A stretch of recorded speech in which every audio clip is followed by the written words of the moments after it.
সম্মানিত ভিউয়ার্স, আসসালামু আলাইকুম। আশা করি আপনারা সবাই ভালো আছেন।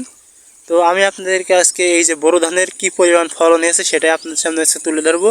আর এই ফলনটা মূলত এক এক বিঘায় কী মন হারে এই বছর ফলন হয়েছে সেটাই আপনাদের সামনে আজকে বলবো। তো এটি মূলত বড় মৌসুমের একটি আবাদি ফসল। তো দেখুন কী পরিমাণ ধান ধরেছে। তো এই ধানটা মূলত লাগানো হয়েছে 2 থেকে 3 মাস আগে। এখন মূলত কাটার সময় হয়ে গিয়েছে। এই কাটার এই মৌসুমে ধানগুলো প্রায় সব পেকে গিয়েছে, এগুলো কাটার উপযোগী হয়ে গিয়েছে। তো দেখুন একবার বাইরে কী পরিমাণ ধান ধরেছে দেখাচ্ছি, এবং এই এক বিঘায় কয় মন হতে পারে সেটাও আপনার সামনে আজকে বলবো। তো দেখুন এই ধানটা একবার দেখুন কী পরিমাণ ধান।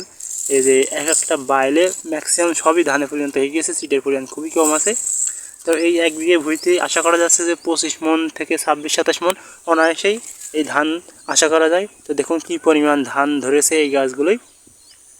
তো এই ধানের এরকম ফলন আনার জন্য আপনাদেরকে জমিতে পর্যাপ্ত পরিমাণে সেচ সার প্রয়োগ করতে হবে, তাহলে মূলত আপনারা এই এক এক বিঘে ধানে এরকম ফলন আশা করতে পারবেন। তো এইটি মূলত কী জাতের ধান সেটা আপনার সামনে তুলে ধরছি।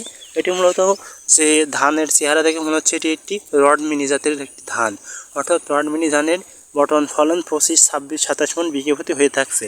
তো দেখুন এই ধানটার এই বাইলটায় দেখুন সবগুলো বাইল কিন্তু ধানে পরিণত হয়ে গেছে। বাইলের যে ধানটা আছে সবগুলোই পরিণত হয়ে গেছে, সিটের পরিমাণ খুবই কম। তো আপনারা এই রডমিনি ধান চাষ করতে পারেন।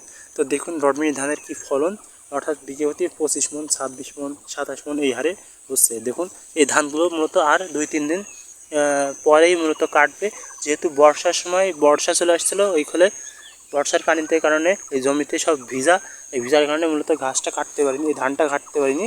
তো আর কয়েকদিন পরেই রোদ উঠলে মূলত 2 দিন পরেই মূলত এই ধানটা কাটা হবে। তো দেখুন এদিকে ঝড়ে এই ধানটা পড়েও গিয়েছে কিছু অংশ। দেখুন এই যে আপনাদের পড়া অংশটা দেখাচ্ছি, এই যে ধান এই পাশে থেয়ে আছে, আর এই যে এইগুলো ধান পাটের সাথে শুয়ে পড়েছে, এইগুলো তো ঝড়ের কারণে এই ধানটা পড়ে গিয়েছে। তো এটি কাটার সময় একটু সমস্যা হয় ধান, তো যেহেতু পড়ে গিয়েছে সেহেতু ধান যেহেতু কাটার উপযোগী হয়ে গিয়েছে সেহেতু তাড়াতাড়ি ওই ধানটা কাটা হবে। তো দেখুন ফলনটা দেখুন কী পরিমাণ ফলন। দেখুন আপনাদেরকে দেখাচ্ছি, দেখুন আমার হাতে যেগুলো বাইল আছে এই বাইলগুলো সব ধান আর ধান। কী পরিমাণ ধান তাহলে হয়েছে এবছর আপনারা নিজেরাই কল্পনা করুন। তো এই রডমিনি জাতের ধান আপনারা চাষ করতে পারেন। এটি চাষ করলে আপনাদের প্রচুর পরিমাণে ফলন হবে। তাছাড়া বাজারে অনেক উন্নত জাতের ধানে আছে, সেই ধানগুলো আপনারা চাষ করতে পারেন।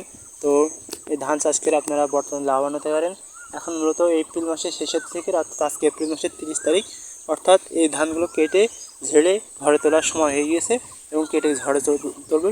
এবং এই যে ধানের যে নিচের গোড়া অংশ আছে এই গোড়া অংশ মূলত বিচুলি তৈরি করা হবে, এবং এই ধানগুলো খাদ্য হিসেবে বাজারজাত করে মূলত কেউ কেউ বাজারেও বিক্রি করে, আবার কেউ কেউ বাড়িতে সংরক্ষণ করে 1 বছরের জন্য খেয়ে থাকে। তো এই রডমিনি জাতের ধানগুলো অনেক সুন্দর ফলন হয়েছে এবছর আশা করা যাচ্ছে। তো এটি কাটে ঝেড়ে ঘরে তোলা হবে আর 2-1 দিন পরে। তো আপনারা যদি এই ধান চাষ করতে চান তাহলে এই রডমিনি জাতের এই ধান চাষ করতে পারেন।